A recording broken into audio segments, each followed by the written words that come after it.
The desperate search continues this hour for a man who fell off a jet ski last night at Bluffer's Beach Park. Now, police say the man in his 20s was not wearing a life jacket at the time, raising, of course, larger questions about water safety and regulations. Nicole DiDonato joins us live now from the area. Nicole, it has been more than 20 hours since the Marine unit got the call, and that search is ongoing. What is the latest? Yeah, Tracy, well, right now it is pretty quiet here. Earlier today, a lot more action. There were helicopters flying over the area, search boats on the water, all searching for this missing man. We were told that they were searching throughout the night up until about 4:30 this morning.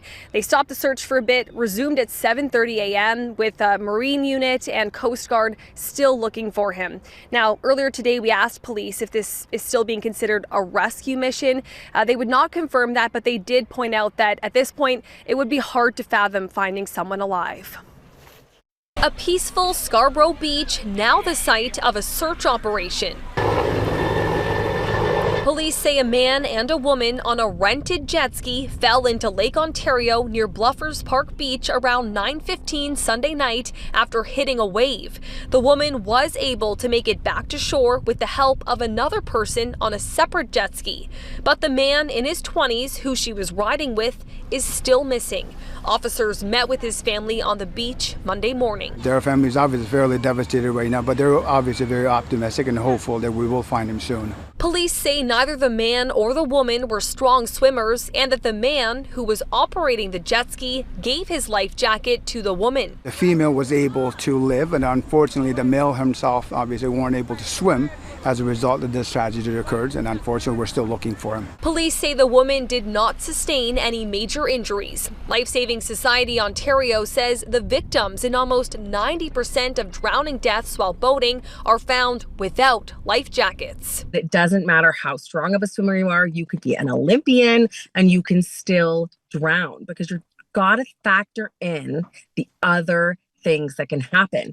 When you fall off, what if you injure yourself? What if you hit your head? Beachgoers getting a front row seat to the search efforts, some saying the incident has left them taking extra safety precautions. We've got our kids really close by. We make sure, and even the lifeguards reminded us too, they said try to keep them just waist below and, don't let the water come up too high. The Toronto Police Marine Unit has responded to 11 minor collisions and several other serious ones so far this summer, noting rescue calls are up 51% from last year. It points to inexperienced and reckless operators as a cause. In this case, it's unclear if weather conditions or the darkness at the time played a factor in the jet skiers ending up in the water. But police say those are things people should be mindful of. We want to remind everyone to always check weather conditions before going out in the water, and please wear a life jacket and ensure you have the required safety equipment with you in case of an emergency.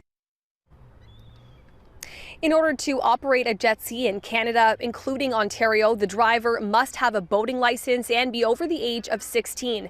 Now, it's unclear if the operator in this case had one. Police say there will be an investigation into the rental process and the operation of a jet ski without enough life jackets, but that right now the focus remains on finding the missing man. Tracy. Yeah, lots of outstanding questions as this desperate search continues. Thank you for that, Nicole.